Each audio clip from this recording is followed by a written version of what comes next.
and this is a very interesting article. Battlefield.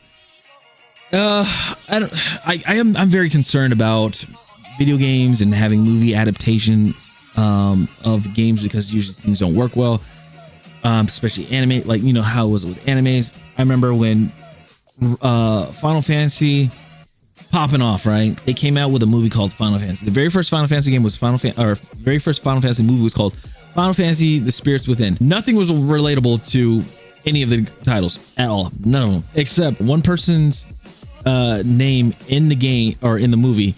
His name is Sid. That was it. That was the only thing that was relatable between the movie and the games. That was it. Other than that, nothing at all. When it comes to, again, movies and things like that, games and movies, I get very concerned. And this is another one for me, is Battlefield, because they're already talking about Call of Duty, and I'm like, I don't know how they're gonna do Call of Duty. Well, actually, they could do Call of Duty because they have freaking Barry Sloan, who is Captain Price in the Modern Warfare series. You can just put him in there. A lot of the characters are just like 3D scanned of the actual person, so they could literally make a Call of Duty based off the characters if they wanted to. But anyway, it's not Call of Duty. It is about Battlefield, and this is triggering a lot of people, including myself. So here it says that Battlefield movie triggers Hollywood frenzy after game's 20 million sales. What they said with I almost said Mick Quagmire. Holy crap. McQuarrie and Jordan drawing every major studio. Now, before I go into this is presented by WCCF Tech. And also, by the way, ladies and gentlemen, if you guys do like the content here, make sure to drop a like on the video. Also comment on the video and subscribe to the channel. We're almost close to 500. Close, very close to 500. Very close. Also, if you guys want to tune into the live streams, I'm here at 1 a.m. almost every single day except Monday mornings. Actually, I'm sorry, not Monday mornings. No, Monday morning. Dang it, I keep forgetting that. Monday mornings, I'm off. But yeah, we'll be on every single day, 1 a.m. Except Mondays, and yeah, talking about game industry stuff and also doing some gameplay of games, usually Battlefield, things like that. So just letting you know. Anyway, let's get into this. Battlefield. So a lot of things, Hollywood, Battlefield, things like that. I know there's some games like Minecraft did well, Super Mario movies, they did well, things like that. But those were like animated CGI thing, animated CGIs when it came to like Mario movies. Minecraft, different, but I don't know. I think with this game, or with Battlefield being a movie and everything, it's a possibility it could be good. It's a possibility, but it all depends how they do this stuff, how they really do it. Let's see what's going on here. Oh, rumor assessment, highly likely. Ooh, okay. So let's see here. Let's see what they're saying here. It said, according to reputable Hollywood online magazine, The Wrap, they said that the upcoming Battlefield movie is already locked in what could become the biggest bidding war of the year between almost all of the major production studios: Netflix, Warner Brothers, Discovery, Amazon, MGM Studios, Sony, and Universal. Ooh. They said that the Battlefield movie adaptation was officially announced last week, and it already has two big names attached: recent Oscar-winning actor Michael B. Jordan, who will produce and potentially star in the film, and filmmaker Christopher McQuarrie. I think it's McQuarrie. Right. Another Oscar winner who will write and direct.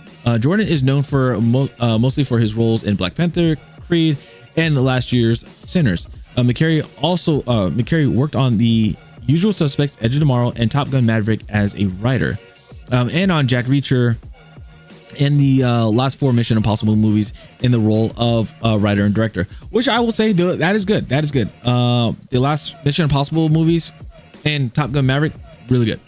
If you haven't watched it, I highly recommend it. I think it's on Hulu or something like that, but yeah, make sure to check it out. They said that the names certainly attracted the studios, but the Battlefield IP itself is also certainly alluring. Battlefield 6 revived interest in the franchise after all, by claiming the crown of the biggest new release of 2025 and achieving an estimated 20 million units sold as of last December. There's also the fact that gaming adaptations are hotter than ever. They said following the success of Sonic and Mario. So then they said that, interestingly, the only major studio except for Disney, but they wouldn't really go for this genre, not to bid for Battlefield adaptation, is Paramount Skydance. However, there's a good reason for that. They are already working on the Call of Duty movie adaptation. Also, they are trying to take over they're trying to get the big titles, the big game titles, to put it under one roof. Okay, makes sense. Which was confirmed a couple weeks ago to be targeting a June 30th, 2028 theatrical launch, with Pete Berg directing and Taylor Sheridan writing the script alongside Zay Bond. Okay. They said, however, should Warner Brothers Discovery win the Battlefield movie bidding war, the rival gaming franchises could end up under the same umbrella, provided Paramount Skydance acquisition of Warner Brothers clears regulatory hurdles. Okay, so here's my thing. Actually, we'll see what other people are saying here. They said that EA sold 20 million and still fired a ton of devs that made the game. That's true. Battlefield movie story will be about microtransactions. Oof, that's a good one. I mean, honestly, that was a good one. Can't wait to see this flop like Battlefield 6 after release. I said, to be honest, the F up was Battlefield 6 was ridiculous. I think it was supposed to be the flop. The flop of Battlefield 6 is ridiculous. They said the last great Battlefield was Battlefield 4. Story wise, I'd say Battlefield 3. I like that one because it was more like, I know there was like during the Call of Duty Black Ops and it's like interrogation, doing flashbacks of like what missions people did and things like that, and it was still cool. My personal thing when it comes to Battlefield and things of that nature, especially having A-list or like S-tier A-list celebrities and stuff that are going to be doing it, they use it as a selling point, yes. And I'm no industry expert of movies and things like that, but this is my personal take. They give these actors like a selling point, pretty much. They're like, hey, so they're like, hey, we're gonna have Michael B. Jordan as the next person, like the next guy, right? He's gonna be the guy.